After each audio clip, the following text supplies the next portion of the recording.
तो आदाब, नमस्कार, गुड इवनिंग, सत श्री अकाल। एक बार फिर आप तमाम लोगों का स्वागत है क्राइम तक की कहानी की इस एपिसोड में। उम्मीद है पूरी फैमिली अच्छी होगी, अपना और अपनों का ख्याल रख रही होगी। क्या मैच था कल का, और इसी मैच के चक्कर में कल कहानी गुल थी। और क्योंकि न मैं मुझे लगता कि कहानी सुनाने की हालत में था और ना शायद आप सुनने की हालत में थे, क्योंकि हम सब हिंदुस्तानियों का, हर भारतवासी का पूरा ध्यान जो है वो एक तरफ था, टीवी पर या फिर स्टेडियम में, क्योंकि वर्ल्ड कप का सेमीफाइनल था। और सेमीफाइनल को लेकर हमारी रिकॉर्ड बड़ा बुरा रहा है। हालांकि हम 2 बार वर्ल्ड कप जीत चुके हैं, 83 और 2011 में, लेकिन इसके बाद सेमीफाइनल में बहुत हारे। 87 में हारे, 99 में हारे, 15 में हारे, 2019 में हारे। तो 4 बार सेमीफाइनल में, उसमें लास्ट टाइम तो 19 में न्यूजीलैंड नहीं हराया था, और कल न्यूजीलैंड से हमारा मुकाबला। लेकिन क्या मैच हुआ।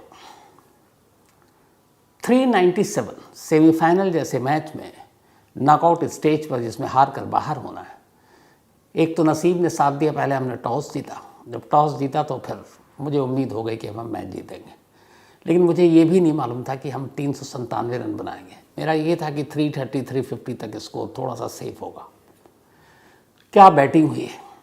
और कल सचिन तेंदुलकर मैदान में और विराट कोहली पिच पर, और 50 सेंचुरी वनडे में बनाकर अपने आइडियल, अपने हीरो सचिन तेंदुलकर का रिकॉर्ड जो है, रिकॉर्ड उनके सामने ही तोड़ा। फिर उनको बो किया झुककर। तो कल रिकॉर्ड की बारिश हुई थी। सचिन तेंदुलकर के 49 सेंचुरी के रिकॉर्ड को तोड़ा, वर्ल्ड कप में हाईएस्ट स्कोर बनाया।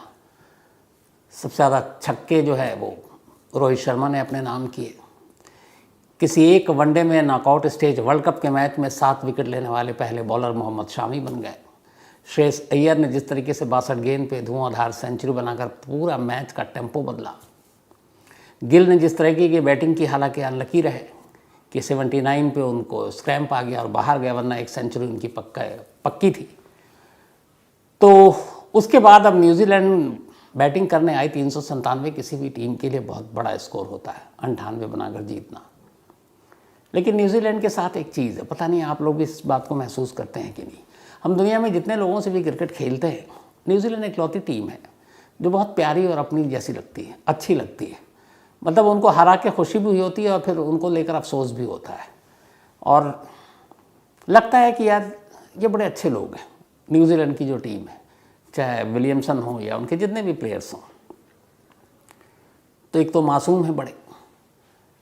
एक वक्त था जब दिल धड़का था, जब मिशेल और विलियमसन दोनों क्रीज पर थे और 2 विकेट के बाद दोनों ने 150 से ऊपर की पार्टनरशिप कर ली और अब मैच को लगभग 20 ओवर या 20-20 के मोड में ले आए थे। आखिरी के 20 ओवर में 180-90 मुंबई के वानखेड़े स्टेडियम में कोई मुश्किल काम नहीं है। आईपीएल में हम सब देख चुके हैं। लेकिन जब जब ज़रूरत पड़ी तब तब कैप्टन को निराश नहीं किया एक बॉलर ने, और वो है मोहम्मद शमी। इसको लेके नाम भी कल आया, शमी फाइनल। जब शुरू में विकेट नहीं गिरा, शमी को लाया गया, पहले ही गेंद पे विकेट ले गए। जब पार्टनरशिप बिल्ड हुई, उस बीच में मिशेल का एक कैच छूटा शमी से, और लगा कि हम लोगों को कहीं ये कैच मैच ही ना छोड़, मतलब हाथ से निकल जाए। लेकिन रोहित शर्मा ने गजब की कैप्टनशिप की। कैच छूटने के बाद फ़ौरन ले आए बॉलिंग पे।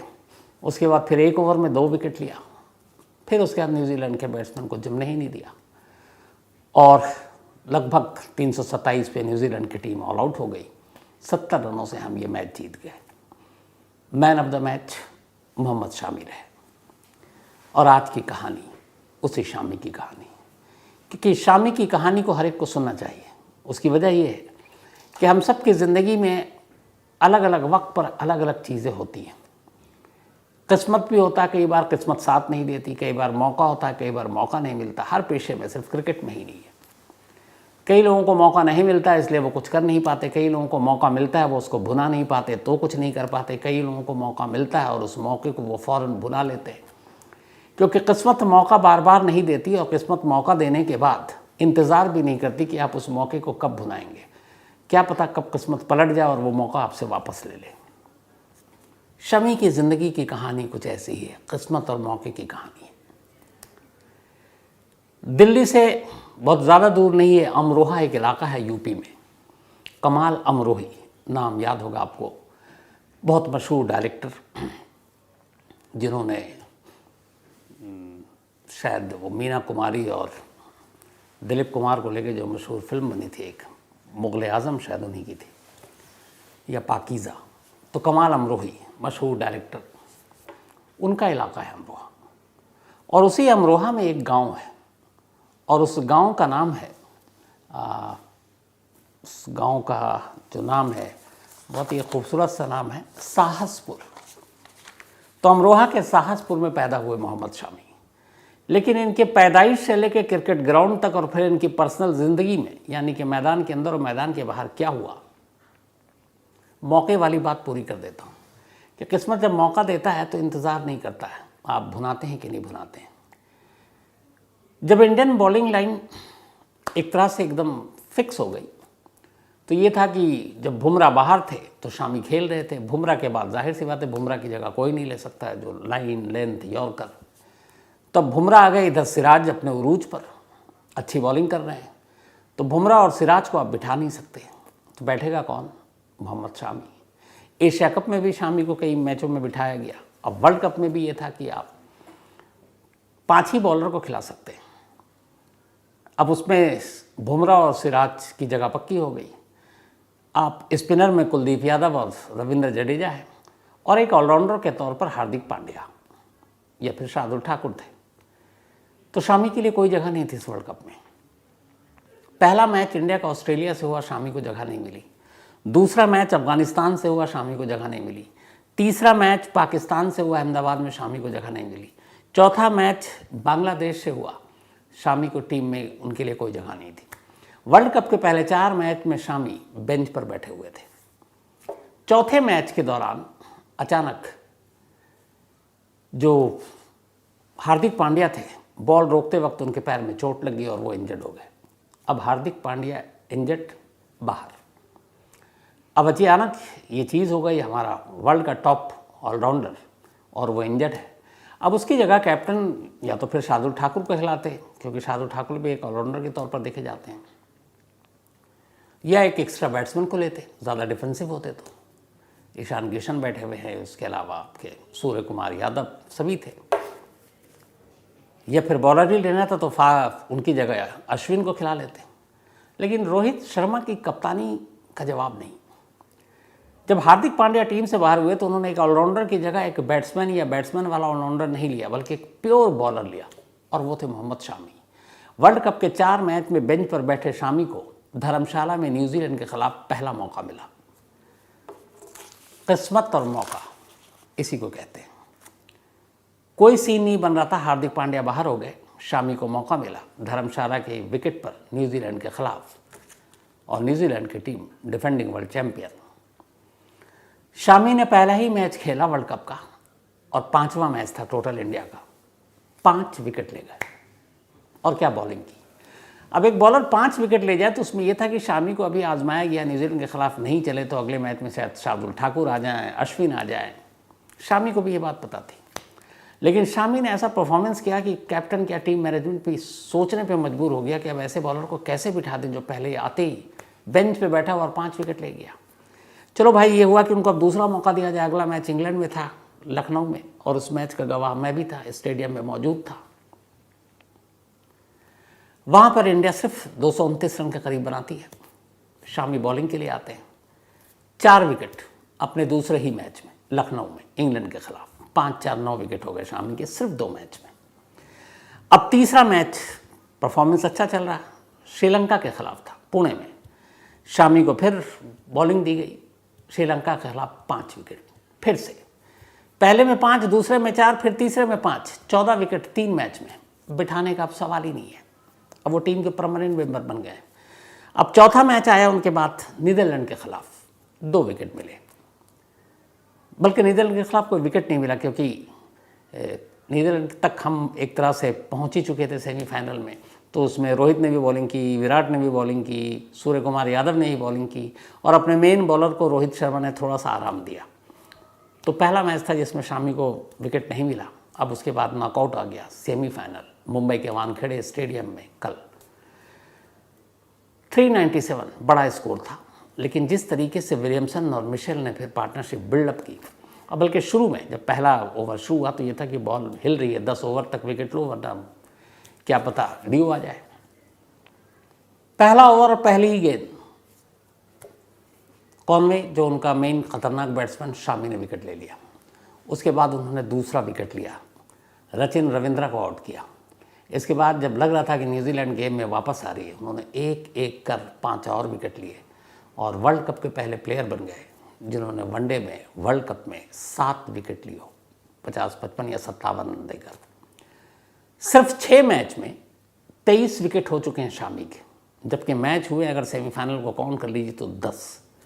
बाकी प्लेयर ने 4 मैच ज़्यादा खेले, लेकिन शामी इस वक्त हाईएस्ट विकेट टेकर हैं वर्ल्ड कप के 23 विकेट्स के साथ। एक आखिरी मैच बाकी है अहमदाबाद में, उसी अहमदाबाद में जहां पाकिस्तान से हुआ और शामी को मौका नहीं मिला। 19 नवंबर संडे का दिन शामी के लिए वो ख़ास मौका होगा। फिर मैंने वही कहा, किस्मत और मौका। अब तक किस्मत ने जो मौका दिया उन्होंने दोनों हाथों से लपका है। अब सिर्फ एक मैच की बारी है। शामी ने वहाँ भी अपना जादू दिखा दिया। ये वर्ल्ड कप हमसे कोई नहीं छीन पाएगा। तो ये तो वर्ल्ड कप सेमीफाइनल की जीत शामी के परफॉर्मेंस की बता दी। अभी शामी आया कहाँ से, यह है क्या भला, इसकी ज़िंदगी में इतने तूफान, इतने भूचाल क्यों? एक क्रिकेटर 3-3 बार मरने की क्यों सोच रहा था? तो शामी की पूरी कहानी, अमरोहा के पास एक जगह है जिसका नाम है साहसपुर। इसी साहसपुर में मोहम्मद शामी का जन्म हुआ। मोहम्मद शामी के जो पिता हैं उनका नाम है तौसीफ़ अली। तौसीफ़ अली अपने ज़माने में एक बेहतरीन क्रिकेटर थे, बेहद तेज़ गेंदबाजी करते थे। कहते हैं कि लोग दूर दूर से लोकल मैच गांव में देखने के लिए आते थे, वो डंडे उड़ा देते थे। और ये कहा जाता कि अगर उनको सही गाइडेंस, सही कोचिंग, सही एकेडमी मिलती तो तौसीफ़ अली इंडिया खेल रहे होते। सपना भी उनका यही था, लेकिन घर की जिम्मेदारियों और मजबूरियों ने उनके सपने के रास्ते में रुकावट डाल दी। तौसीफ़ अली के घर वालों ने कहा, बेटा कब तक क्रिकेट के पीछे भागोगे, घर परिवार भी है, रोज़गार भी है, और कहाँ हम तुम जैसे गरीबों को मौका मिलेगा। तौसीफ़ अली ने भी हिम्मत हार ली, बट दिल में मलाल था कि वो एक तेज़ गेंदबाज थे। उनके घर वालों ने शादी कर दी। शादी के बाद रही सही जो उम्मीदें थी, सपने थे क्रिकेटर बनने का, उसने दम तोड़ दिया। अब तौसीफ़ अली पूरी तरीके से घरेलू ज़िंदगी जीने लगे। शादी के बाद एक एक कर उन्हें 5 बच्चे पैदा हुए। उनमें सबसे छोटा मोहम्मद शामी, जो सपना खुद तौसीफ़ पूरा नहीं कर पाए थे, वो सपना अपने बच्चों में देखते थे।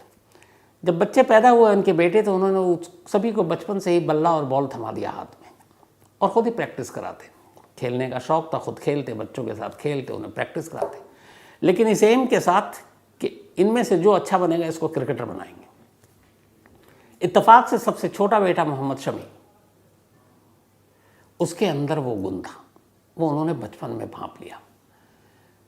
वो खूब दौड़ता, खूब तेज़ गेंद डालने की कोशिश करता। वो अपने लेवल पे जितनी कोचिंग दे सकते थे कोचिंग दी। करते करते अब शामी 15 साल का हो गया। जब वो 15 साल का हुआ तो तौसीफ़ अली को बहुत ईमानदारी से लगा कि अब प्रोफेशनल क्रिकेट में इसको जाना है तो मेरी जो ट्रेनिंग है वो किसी काम की नहीं है। मैं ऐसा कोच नहीं हूँ कि मैं इसको प्रोफेशनल क्रिकेटर बना सकता हूँ। प्रोफेशनल कोच के पास बहुत सारी चीज़ें होती हैं, इसके लिए इसको कहीं दूर जाना होगा।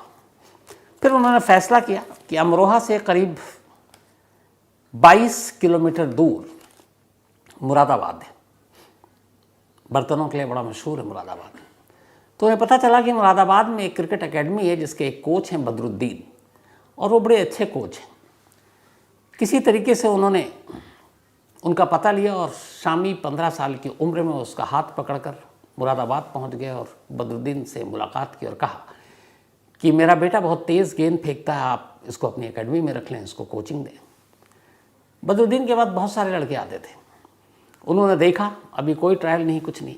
उन्होंने कहा देखो तुम आए हो 22 किलोमीटर दूर से आए, एक तो ये डेली कैसे आएगा, दूसरा मैं तभी इसको अपने पास रखूँगा जब मैं ये देखूँगा कि ये उस लेवल का बॉलर है कि नहीं, इसके अंदर कुछ काबिलियत है कि नहीं, या ऐसे ही नॉर्मल है। क्योंकि फिर ये तुम्हारा भी वक्त बर्बाद होगा, तुम्हारे बेटे का भी वक्त बर्बाद होगा, तुम्हारे पैसे भी बर्बाद होंगे और मेरा भी वक्त बर्बाद होगा। तौसीफ अली तैयार हो गए। उन्होंने कहा आप मेरे बेटे का ट्रायल लीजिए। अब उनकी कोचिंग एकेडमी में बड़े बड़े प्लेयर थे, अच्छे अच्छे एस्टैब्लिश, जो अच्छा क्रिकेट खेल रहे थे, प्रोफेशनल। तौसीफ अली ने पहले जूनियर कुछ बैट्समैन को बुलाया और कहा कि ज़रा इसकी गेंद खेलो। मोहम्मद शामी 15 साल का लड़का दौड़ा, बॉल फेंकी, बैट्समैन सन्न रह गया, बॉल इतनी तेज़ी से निकली। तौसीफ के साथ बदरुद्दीन ने देखा, उन्हें लगा कि इसमें कुछ है। फिर उन्होंने और अपने अच्छे बैट्समैन को बुलाया, उसको भी डाला, फिर और बुलाया जो उनके एकेडमी के बेस्ट बैट्समैन थे, फिर उनको कहा बैटिंग करो। वो सब आए, हर एक को मोहम्मद शामी ने परेशान कर दिया, कहीं के तो डंडे उड़ा दिए, यानी विकेट। और जब जब वो बोल्ड करता 15 साल का बच्चा, तब तक उसके चेहरे पे एक अजीब सी खुशी होती। उसको विकेट उड़ता हुआ देखना बड़ा अच्छा लगता था। बदरुद्दीन ने ये बात महसूस कर ली कि हंसता तब है जब ये बोल्ड करता है, कैच, LBW, इसमें इसके ज़्यादा रिएक्शन नहीं होते। उस 15-20 मिनट में मोहम्मद शामी की बॉलिंग देखने के बाद बदरुद्दीन ने कहा कि मैं आपके बेटे को कोचिंग दूंगा।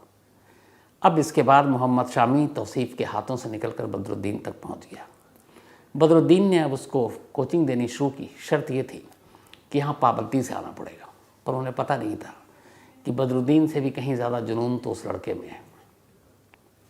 डेली 22 किलोमीटर का सफ़र तय कर शामी अब पहुँचता मुरादाबाद, कोचिंग करता। कई बार ऐसा हुआ कि ख़ुद कोच गायब, लेकिन शामी पाबंदी से पहुँचा।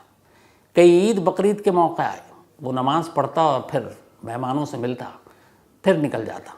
वो भी देख के हैरान कि छुट्टी का दिन है, आज तो छुट्टी कर लो। उसने कहा नहीं। कहते हैं कि अपने पूरे जब तक वो ट्रेनिंग लिया उसने एक दिन की छुट्टी नहीं ली। इसे कहते हैं जुनून। इसके बाद कुछ लोकल मैच होते, बदरुद्दीन शामी को उतार देते, वो खेलता। मैच जब ख़त्म हो जाता तो बदरुद्दीन के पास जाता और कहता कि सर ये मैच जो हो चुका, ये पुरानी गेंद आप मुझे दे दीजिए। तो बदरुद्दीन ने कई बार उसे पुरानी गेंद दे दी कि शायद ये घर जाकर बच्चों के साथ खेलता होगा। बट जब वो बार बार मांगने लगा तो उन्होंने पूछा कि ये तुम पुरानी गेंद ले जाकर करते क्या हो। तब उसने कहा कि सर नई गेंद से तो आप मुझे पूरी ट्रेनिंग दे रहे, मैं स्विंग और रिवर्स स्विंग करना चाहता हूँ। और कहते हैं, उसने कहा कि जो भी मैंने सुना कि स्विंग और रिवर्स स्विंग पुरानी गेंदों से ज़्यादा होता है, तो मैं इसलिए आपसे पुरानी गेंद ले जाकर फिर अपने घर जाता हूँ और अपने गांव में उससे प्रैक्टिस करता हूँ। जब ये सुना तो बदरुद्दीन को बड़े इमोशनल हो गए। उन्होंने कहा चलो अब मैं तुम्हें सिखाऊंगा रिवर्स स्विंग और स्विंग। इसके बाद उन्होंने ये कला भी उसे सिखानी शुरू की। अब लगभग उनकी कोचिंग में वो तैयार हो चुका था। इसके बाद उन्होंने कहा कि अब तुम तैयार हो, अब यूपी ट्रायल का टाइम आया। और उन्होंने कहा कि चलो यूपी में तुमको ट्रायल दिलाते हैं अंडर 19 के लिए, बल्कि अंडर 17। ले गए, ट्रायल हुआ। ट्रायल के दौरान तमाम सिलेक्टर थे वहाँ पर अंडर 19 के लिए। मोहम्मद शामी का भी ट्रायल हुआ और उस ट्रायल के दौरान उसने बहुत सारे डंडे उखाड़ डाले, बहुत स्पीड में गेंदबाजी की। लेकिन सिलेक्टर आए और उन्होंने कहा कि बहुत अच्छा लड़का है, अगले साल ट्राई करना, अगले साल इसको लेकर आना, पक्का ये यूपी अंडर 19 से खेलेगा।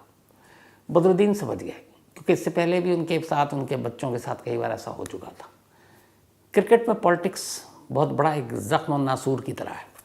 बहुत सारे ऐसे बच्चे जिनके माँ बाप बहुत ज़्यादा हैसियत वाले होते हैं, जिनकी पहुँच होती है, पैसे होते हैं, सिलेक्टर्स की जेबें भर देते हैं, उनकी हवस पूरी कर देते हैं और उस चक्कर में टैलेंटेड बच्चे पीछे रह जाते हैं। मोहम्मद शामी के साथ यही हुआ। अंडर 19 में ये कहकर रखने से, उसको सिलेक्ट करने से मना कर दिया कि इस वक्त फास्ट बॉलर है हमारे पास, नेक्स्ट ईयर लेकर आना। बदरुद्दीन मायूस लौटे। उन्होंने तौसीफ अली को मायूसी नहीं थी, उन्होंने कहा भी 19 साल, अगले साल अंडर 19 में ट्रायल हो जाएगा, क्योंकि उम्र उसके साथ थी। लेकिन बदरुद्दीन गहरी सोच में थे। उन्होंने कहा नहीं, अगर आप अगले साल, एक साल फिर मैं इसको ट्रेनिंग दूँ और एक साल फिर ट्राई करूँ और अगले साल फिर इसको सिलेक्शन के लिए जाऊँगा, इस बात की कोई गारंटी नहीं है कि सिलेक्टर ये कहेगा कि अगले साल आना। उन्होंने कहा उस चक्कर में इस बच्चे की बेशकीमती जो ये साल है ये बर्बाद हो रहा है। तो उन्होंने पूछा फिर क्या उपाय है। तो उन्होंने कहा एक उपाय है, पता नहीं तुम इसको बर्दाश्त कर पाओगे या इसको कैसे कर पाओगे, तुम जानो। बदरुद्दीन ने तौसीफ अली से कहा कि आप अपने बेटे शामी को कोलकाता ले जाओ। कोलकाता में बहुत सारे प्रोफेशनल क्लब हैं और उन क्लब में अगर ये खेलेगा तो फिर पक्का है कि अंडर 19, अंडर 22 में इसका सिलेक्शन हो जाएगा, क्योंकि इसमें काबिलियत बहुत है। और एक बार इसको अगर अच्छा क्लब मिल गया, ये पीछे मुड़कर नहीं देखेगा। तौसीफ उनकी बातों से सहमत थे। उन्हें लगा कि ये वही घूम फिर कर साइकिल आ गई कि वो खुद एक तेज़ बॉलर थे और उन्हें अच्छी प्रोफेशनल क्रिकेट खेलने का मौका नहीं मिला। आज इतने सालों बाद उनके बेटे की शक्ल में वही चुनौती उनके सामने आ गई। अब वो क्या करें? घर में और भी 4 बच्चे हैं, बीवी है, खर्चा है। उन्होंने कहा जो होगा होगा, मैं इससे अपना सपना पूरा करूँगा। तौसीफ अली तैयार हो गए। उन्होंने शामी को कोलकाता भेजने का फ़ैसला किया। वो कोलकाता ले गए और उसके बाद वहाँ एक दूर के जानने वाले थे। शामी वहाँ गया, उसने एक छोटा मोटा क्लब ज्वाइन किया। रहने के लिए कोई जगह नहीं थी। पिता उससे, उसके वालिद कहते थे कि जो भी पैसा वैसा होगा मांग लेना, पर उसे घर की भी हालत मालूम थी। कहते हैं वहाँ जाने के कुछ दिन के बाद उसने अपने पिता से, अपने वालिद से पैसे मंगाने बंद कर दिए। उसे लगा कि उसे मालूम था कि उसके फादर उसके लिए कितनी जद्दोजहद कर रहे हैं। घर में और भी भाई है, उनका भी खर्चा है, स्कूल है, कपड़े हैं, फीस है, दवा है। उसने अपने घर वालों से पैसे लेने बंद कर दिए। बताया कि मैं ठीक हूँ। वो कभी रेलवे स्टेशन पर सो जाता, कभी बस अड्डे पर सो जाता और बस क्रिकेट खेलता। बिरयानी खाने का शौक़ था, जो पैसे होते जाकर सस्ती बिरयानी खा लेता। बस उसका जुनून एक ही था, स्टंप को उड़ाना और उसकी आवाज़ को सुनना जिसमें उसको संगीत सुनाई देती थी। ऐसी एक रोज़ वो एक क्लब क्रिकेट खेल रहा था। जब वो क्लब क्रिकेट खेल रहा था तो इत्तेफाक से वहाँ बंगाल क्रिकेट एसोसिएशन के एक असिस्टेंट सेक्रेटरी हैं, देवव्रत दास, वो मैदान में मौजूद थे। देवव्रत दास ने देखा कि इस मैच के दौरान एक लड़का ठीक ठाक तंदुरुस्त सा बड़ी तेज़ी से लय में दौड़ रहा है और बड़ी तेज़ गेंद कर रहा है। उनको तेज़ गेंदबाजी से ज़्यादा उसकी लय लगी कि ये जो रनअप से भाग कर आता है, इसमें कहीं पे भी इसमें कोई झोल नहीं है। वो एकदम ऐसा लगता है कि बस लय के साथ कोई दौड़ रहा हो और फिर क्या स्पीड में गेंद फेंक रहा और कई विकेटें उखाड़ रहा है। उनको वो बहुत अच्छा लगा।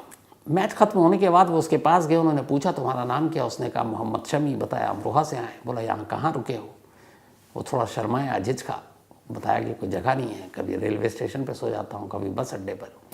इत्तेफाक से देवव्रत दास जो बंगाल क्रिकेट एसोसिएशन के असिस्टेंट सेक्रेटरी थे, उनका अपना एक लोकल क्रिकेट क्लब था। उन्होंने कहा काम करो, तुम मेरे क्लब में आ जाओ, मेरे क्लब से खेलो और मेरे साथ रहना, छत मैं दूंगा। वो शामी को अपने घर ले गए, अपने घर पर पनाह दी। कहा तुम सिर्फ क्रिकेट पे फोकस करो, रहना खाना पीना भूल जाओ।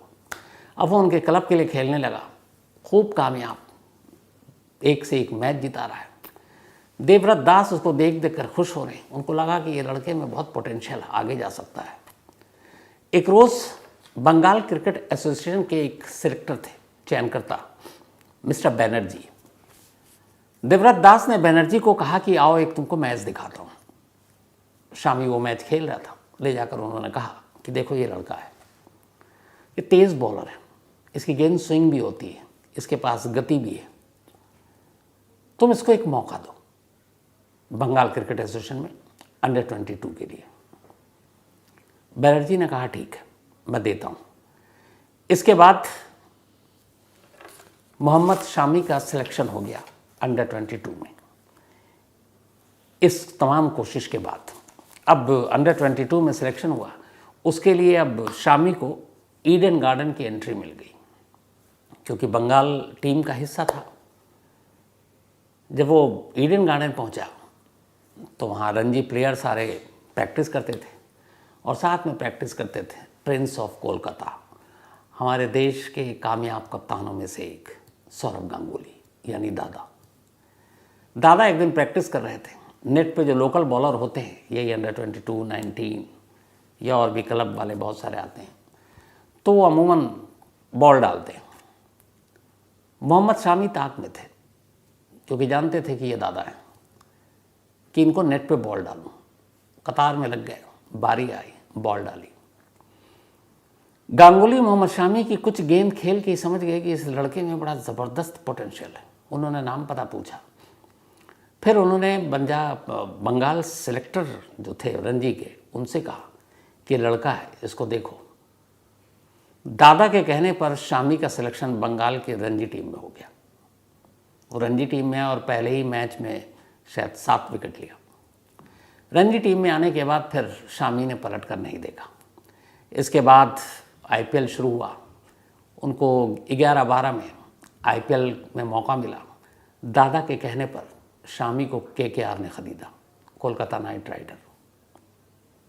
वो आईपीएल का मैच खेलने लगे और इसी आईपीएल का मैच खेलने के दौरान अब शामी की ज़िंदगी में एक नई कहानी आई।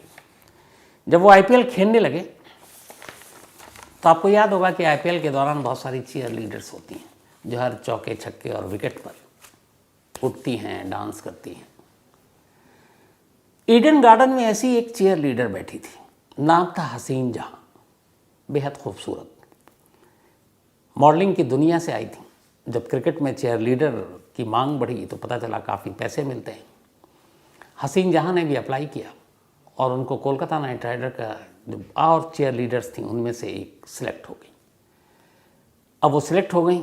ईडन गार्डन के आईपीएल के मैच में हमेशा हसीन जहां मौजूद होती और मोहम्मद शामी भी उस ग्राउंड पर मौजूद होते। इसी मौजूदगी में एक रोज़ दोनों की आंखें चार हुई, धीरे धीरे प्यार हो गया। फिर दोनों ने शादी करने का फैसला किया और आखिरकार 6 जून 2014 6 जून 2014 को दोनों ने शादी कर ली। शादी के बाद इनकी एक बेटी हुई। सब कुछ ठीक चल रहा था, लेकिन सिर्फ अगले 4 साल तक। 2018 आते आते रिश्तों में बहुत कड़वाहट हो गई और इसकी शुरुआत यूं हुई कि शादी के कुछ वक्त के बाद शामी को पता चला कि जो उनकी पत्नी है, उन्होंने हसीन जहां ने उनसे झूठ बोला था। हसीन जहां की ये दूसरी शादी थी शामी से। इससे पहले हसीन जहां की एक और शादी हो चुकी थी सैफुल्ला नाम के एक शख्स से, जिसका कोलकाता में ही एक किराने की दुकान थी और उस शादी से 2 बेटियां भी हुई।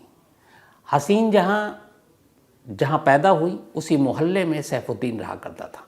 दोनों स्कूल कॉलेज में भी साथ थे, दोनों में दोस्ती थी, दोस्ती प्यार में बदली, दोनों ने शादी कर ली, 2 बेटियां हुई। लेकिन हसीन जहां को मॉडलिंग और बाकी जगहों पे जाना था, बाद में प्यार का बुखार उतर गया और फिर दोनों ने अलग रास्ता पकड़ लिया। जो सैफुल्ला और हसीन दोनों का तलाक हो गया। उसके बाद अब इधर शामी रणजी ट्रॉफी से फिर इंडियन टीम के लिए सिलेक्ट किए गए। इसके पीछे भी दादा का हाथ था। फिर ये दौरे पर जाने लगे। देखते ही देखते शामी इंडियन टीम के फास्ट बॉलिंग के एक रीढ़ की हड्डी बन गए।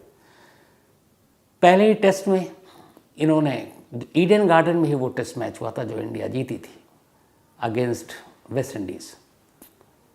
उस टेस्ट मैच में भी इनका परफॉर्मेंस बहुत अच्छा रहा। फिर तो ये टीम का हिस्सा ही हो गए थे। आईपीएल में आने के बाद शामी का और नाम हो गया। अब शामी भी एक अपने यहाँ जैसे क्रिकेटर को लोग हम पूछते हैं, मानते हैं, हीरो मानते हैं, शामी भी वैसे ही हो चुके थे। तो हसीन जहां की शादी शामी के साथ 4 साल चली। एक बेटी हुई, बेटी से बहुत प्यार करते थे। उसके बाद अचानक एक रोज़ तमाम मीडिया में खबर आई और फिर अचानक शामी की ज़िंदगी में भूचाल आ गया। हसीन जहां ने अलीपुर पुलिस स्टेशन में एक रिपोर्ट लिखा दी एक रोज़। रिपोर्ट बेहद संगीन थी। रिपोर्ट ये कि शामी उन्हें मारते हैं, डॉरी के लिए तंग करते हैं। उनका बड़ा भाई, उसने उनकी इज्जत लूटने की कोशिश की। शामी एक मैच फिक्सर है। दुबई में ये बैठकर पाकिस्तान के साथ मैच फिक्सिंग करते हैं। एक पाकिस्तानी लड़की से इनका अफेयर है, उससे वो शादी करना चाहते हैं। अब ये सारे संगीन इल्ज़ाम थे। अलीपुर पुलिस स्टेशन में कोलकाता में ये रिपोर्ट लिखी गई। अब जब मैच फिक्सिंग में ये सारे संगीन इल्ज़ाम आए तो बीसीसीआई भी हरकत में आई, board of control for cricket in India, और उसने जो एनुअल कॉन्ट्रैक्ट होता है हर क्रिकेटर का टेस्ट, वनडे और T20 के लिए, उस कॉन्ट्रैक्ट को रोक दिया शामी के साथ। यानी 1 साल के जो भी 8, 10, 12, 15 करोड़ मिलते हैं वो रोक दिया। इधर कॉन्ट्रैक्ट रोक दिया, उधर बीवी का इल्ज़ाम, उधर गिरफ्तारी का तलवार सर पर, इधर मीडिया में वो विलन बन गए। और इत्तेफाक से उससे ठीक पहले एक और हादसा हो चुका था। T20 के एक मैच में पाकिस्तान के ख़िलाफ़ इंडिया हार गई थी और उस हार के बाद उस मैच में 4 ओवर में करीब 46 या 48 रन शामी ने दे दिए थे। और उस हार के बाद शामी को लेके बहुत सारी बातें हुई थी। उसमें हिंदू मुस्लिम वाला भी एंगल आ गया था। शामी के पुतले जलाए जाने लगे थे, कहा गया कि जानबूझकर इसने पाकिस्तान से मिलकर इंडिया को हरवाया। विराट कोहली कैप्टन थे, विराट कोहली एकदम सामने खड़े रहे। उन्होंने कहा जो शामी के ख़िलाफ़ इस तरह का लाइन बोलेगा वो मेरा भी दुश्मन है। जब बीसीसीआई ने कॉन्ट्रैक्ट ख़त्म किया तो उधर दादा खड़े हो गए, सौरभ गांगुली। उन्होंने कहा बीसीसीआई बेशक अपना कॉन्ट्रैक्ट ख़त्म कर दे, लेकिन बंगाल क्रिकेट एसोसिएशन शामी के ऊपर कोई बैन नहीं लगाएगा, वो वैसे ही जब मन करे रणजी खेल सकता है। तो उधर सपोर्ट मिला। बीसीसीआई की एक इंटरनल इंक्वायरी हुई, इंक्वायरी में शामी को क्लीन चिट दे दी गई कि ये सब बकवास था। लेकिन गृहस्थी ने शामी की ज़िंदगी और करियर दोनों पे एक तरह से आँच ला दिया था। इधर शामी इंजर्ड हो गए, टीम से बाहर हो गए, बीवी का इल्ज़ाम, मीडिया में बदनामी, गिरफ्तारी की तलवार लटक रही है। वो अमरोहा पहुँचे। अमरोहा जाने के बाद कहते हैं कि एक बार 3 अलग अलग वक्त में उन्होंने ख़ुदकुशी करने की कोशिश की, सिर्फ इस बदनामी की वजह से, इंजरी की वजह से, टीम से बाहर हो जाने का जो मलाल था उसकी वजह से। और ये बात किसी और ने खुलासा नहीं किया, ये मीडिया की वो नहीं है। इंस्टाग्राम पे एक लाइव किया था रोहित शर्मा ने मोहम्मद शामी के साथ। रोहित शर्मा अक्सर इंस्टाग्राम पे अपने टीम के साथियों के साथ लाइव करते हैं, बड़े लाइट मूड में, और बड़े हंसी मजाक भी होता है, चाहे उसमें चहल होते हैं, बुमराह होते हैं, हार्दिक होते हैं, ऋषभ पंत होते हैं। तो एक बार मोहम्मद शामी के साथ रोहित शर्मा इंस्टाग्राम पे लाइव थे, और उस लाइव के दौरान वो उनसे ये सारी बातें पूछ रहे थे, इस कोरोना काल में कैसा बीता, क्या हुआ। उस दौरान मोहम्मद शामी ने पहली बार खुलासा किया कि मेरी ज़िंदगी में जो तूफ़ान आया था मैदान के बाहर, उसकी वजह से मैं 3 अलग अलग मौक़ों पर मरने की सोच रहा था, लेकिन फिर मेरी फैमिली मेरा सपोर्ट किया और मैंने उस मरने के फ़ैसले को टाल दिया। ये खुलासा खुद शामी ने किया रोहित शर्मा से। इस कोरोना काल में उन्हें मालूम था कि इंजरी के बाद आ रहे हैं, टीम में कंपटीशन बहुत ज़्यादा है। उन्होंने अमरोहा के अपने उस गांव में अपने पैसे से एक पूरा ग्राउंड तैयार किया नेट प्रैक्टिस के लिए। एक उनका और भाई है जिसका नाम कैफ है, मोहम्मद कैफ, वो वाले कैफ नहीं, जो भी बंगाल की टीम में ही उनका सिलेक्शन हुआ है। उसके साथ कोरोना में लॉकडाउन था, पूरी दुनिया बंद थी, लेकिन इस लॉकडाउन में भी मोहम्मद शामी कड़ी मेहनत करते थे अपने उस फार्म हाउस पर, वो जहाँ पे गांव है उनका घर, वहाँ पे बनाया था। और उसी का नतीजा था कि जब लॉकडाउन के बाद, कोरोना के बाद वो टीम में वापस आए तो कहीं ज़्यादा बेहतर बॉलर बनकर आए। अब सवाल ये था यहाँ पर कि 3 बार खुदकुशी करने की कोशिश, और मोहम्मद शामी की ज़िंदगी में भूचाल क्यों आया। वो भी लव मैरिज किया था उन्होंने हसीन जहाँ से, तो उनकी शादी में क्या ऐसी चीज़ थी जिसकी वजह से एक बीवी इतना संगीन इल्ज़ाम लगा रही है कि वो मारते हैं, पीटते हैं, और उनके भाई ने रेप करने की कोशिश की, वो फिक्सर हैं, पाकिस्तानियों से मिले हुए हैं। ऐसी क्या चीज़ थी, इसकी इनसाइड स्टोरी क्या थी। हम लोगों ने इसके बारे में हर तरफ से पता करने की कोशिश की। जो सच्चाई सामने आई वो बड़ी आम सी चीज़ थी। शायद हर तीसरे चौथे घर में ये कहानी होती है। जब किसी की शादी होती है तो आमतौर पर हर पत्नी, मैं हर एक को नहीं कहूँगा, ज़्यादातर पत्नी, मैं इस मामले में लगती हूँ, उनका ये होता है कि मेरा पति सिर्फ मेरा है। अब यहाँ तक ठीक है, उनकी सोच के साथ कोई बुराई भी नहीं होनी है, क्योंकि हर पत्नी का ये हक है कि ये सोचे उसका पति सिर्फ उसका है। लेकिन मेरे पति की हर चीज़ सिर्फ मेरी है, यहीं से झगड़ा शुरू होता है। क्यों? क्योंकि उस पति की भी माँ बाप हैं और भी शायद लोग हैं जो उसके ऊपर डिपेंडेंट हों। अब अगर वो उनकी मदद करे, वो उनको अपनी कमाई का कुछ हिस्सा दे, तो फिर इस पर वाइफ को ऑब्जेक्शन नहीं होना चाहिए। और यहीं से लड़ाई शुरू हुई हसीन जहाँ और शामी की। असल में हुआ ये कि जब शामी एक मशहूर क्रिकेटर बने, आईपीएल की टीम खरीदने लगी। पहले वो केकेआर से खेले, फिर उनको दिल्ली डेयरडेविल्स ने ख़रीदा, फिर पंजाब किंग्स 11 से खेले, आखिरी 2 सीज़न में वो गुजरात टाइटन से खेल रहे हैं हार्दिक पांड्या की कप्तानी में। और लास्ट ईयर वो हाईएस्ट विकेट टेकर थे, जब पंजाब से खेले थे 2 लगातार साल तक हाईएस्ट विकेट टेकर थे पंजाब की टीम के। लास्ट आईपीएल में 28 विकेट लिया उन्होंने, तो उस हिसाब से और करीब 6.5 करोड़ रुपए में वो बिके थे। तो आईपीएल से भी काफ़ी पैसे मिले इंडियन टीम के, में वो ए लिस्टेड खिलाड़ी हैं, उधर से भी पैसे अच्छे मिल रहे थे। तो जो पैसे कमा रहे थे मोहम्मद शामी, उन्हें लगा उनके फादर तौसीफ अली ने अपनी पूरी ज़िंदगी, अपनी जवानी अपने बेटे के सपने को पूरा करने में बर्बाद कर दिया, झोंक दिया। तो उनका भी कुछ फ़र्ज़ है एक बेटे के नाते, बाकी अपने भाइयों के प्रति भी फ़र्ज़ है। तो जब पैसे आने शुरू हुए तो शामी ने कहा कि मैं अपने जहाँ अमरोहा के जिस गांव में हूँ वहाँ के आसपास की ज़मीन ख़रीदता हूँ ताकि मेरे फादर, मेरी माँ, मेरे भाई वहीं रहकर अपना खेती बाड़ी, चूँकि उनका पुश्तैनी काम था, वो सारी चीज़ें कर सकें। तो उन्होंने इन्वेस्ट करना शुरू किया गांव में ज़मीन लेकर, और बहुत सारी ज़मीन उन्होंने अपने फादर के नाम पर या भाई के नाम पर लेना शुरू किया, और यहीं से झगड़े की बुनियाद शुरू हुई। हसीन जहाँ चाहती थी कि वो ना अमरोहा जाए, ना अपने घर वालों से नहीं मिले, ना अपने भाइयों से मिले, और ये जो पैसा उनके हिसाब से कहीं कोलकाता में ही इन्वेस्ट करें। ये बात शामी को पसंद नहीं थी। वो कहते थे तुम्हारा जो खर्चा है, जो हिसाब है, तुम जितने पैसे तुम्हें चाहिए तुम मुझसे लो, लेकिन मैं अपने बाप भाई के लिए क्या कर रहा हूँ उसको छोड़ दो मुझ पर। लेकिन हसीन जहाँ को ये पसंद नहीं था, और यहीं से ये लड़ाई धीरे धीरे शुरू हुई। मामला कोर्ट में पहुँचा। एक बार तो अरेस्ट वारंट निकल गया था एक कोर्ट ने, लेकिन सम्मन भेजा नहीं गया था, इसलिए दूसरी कोर्ट ने उस अरेस्ट वारंट को रोक लिया। तो गिरफ्तारी कभी नहीं हुई, लेकिन फिर मामला कोर्ट में चला। कोर्ट में मामला अब ये चल रहा था कि हसीन जहाँ ने कहा कि मेरा पति करोड़ों कमाता है तो मुझे मतलब वो होता है ना, महीने का खर्चा दिया जाए। तो उन्होंने मांग की हर महीने 10 लाख रुपए दे मोहम्मद शामी। उनके वकील ने कहा था कि उस वक्त कि इसके 1 साल की कमाई करीब 7 करोड़ रुपए है शामी की, तो उनके लिए 7 करोड़ में से 10 लाख कुछ नहीं है। लेकिन शामी की वकील ने कोर्ट में यह दलील दी कि हसीन जहाँ खुद भी मॉडलिंग करती हैं, कमाती हैं, तो ऐसा नहीं है कि उनकी मतलब मजबूर है, और वो अपनी बेटी के लिए बहुत कुछ करते रहते हैं। बेटी से बहुत प्यार है शामी को, लेकिन एक शिकायत भी है कि बेटी से उनकी बीवी मिलने कम देती है।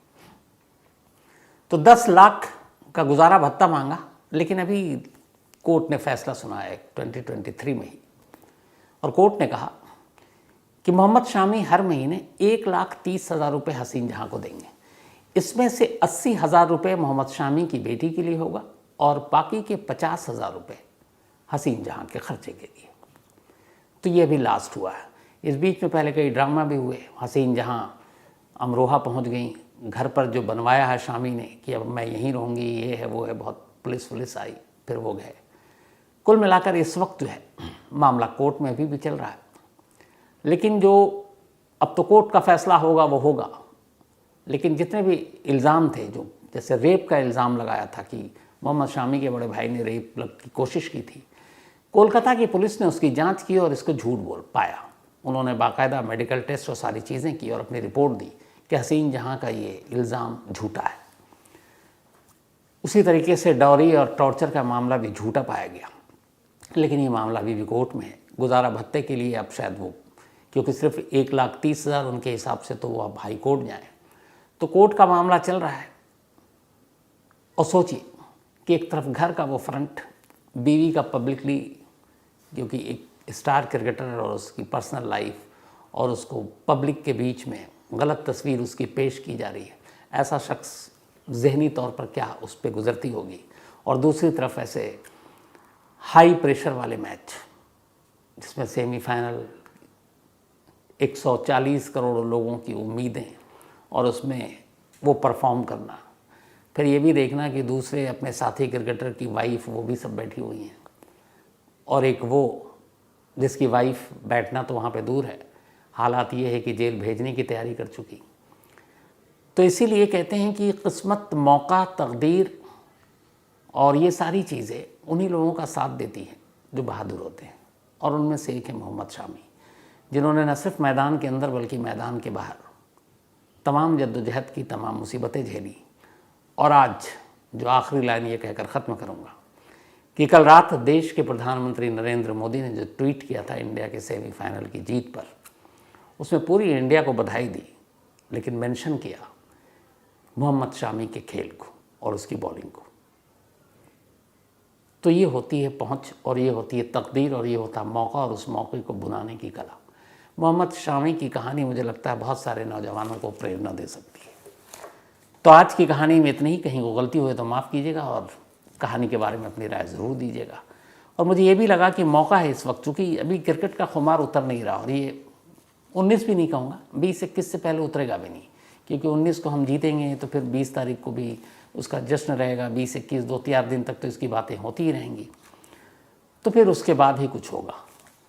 तो फिलहाल कहानी में इतनी ही, और कहानी ख़त्म करूँ उससे पहले वही अपना सिलसिला।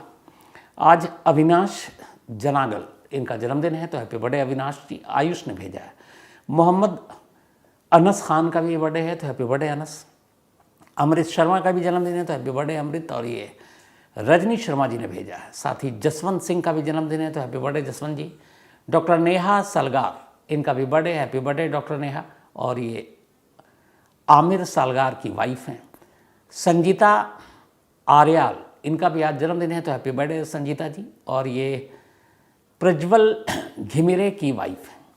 साथ ही प्रीति सिंह का भी बर्थडे है, तो हैप्पी बर्थडे प्रीति। और ये भेजा है पूर्वांशु सिंह ने। अंकित रावत का भी जन्मदिन है, तो हैप्पी बर्थडे अंकित रावत, बिलेटेड हैप्पी बर्थडे। और स्वर्णिमा रावत ने भेजा है ये। साथ ही सुभाग्यान वर्मा बल्कि शुभाग्य वर्मा इनका भी बर्थडे है, तो हैप्पी बर्थडे शुभाग्य। और ये भेजा है रेणु हरिराम और सारथ वर्मा ने। भरत चौधरी का भी जन्मदिन है, तो हैप्पी बर्थडे भरत। और ये भेजा है जजाम गुजरात से, में ये रहते हैं। साथ ही गरिमा इनका भी जन्मदिन है, हैप्पी बर्थडे गरिमा। और ये भेजा है खेताराम सांडेला ने। तो आज कहानी में इतना ही। अब आपसे मुलाकात होगी कल रात 9 बजे किसी नई कहानी के साथ। तब तक अपना ख्याल रखिएगा। Thank you.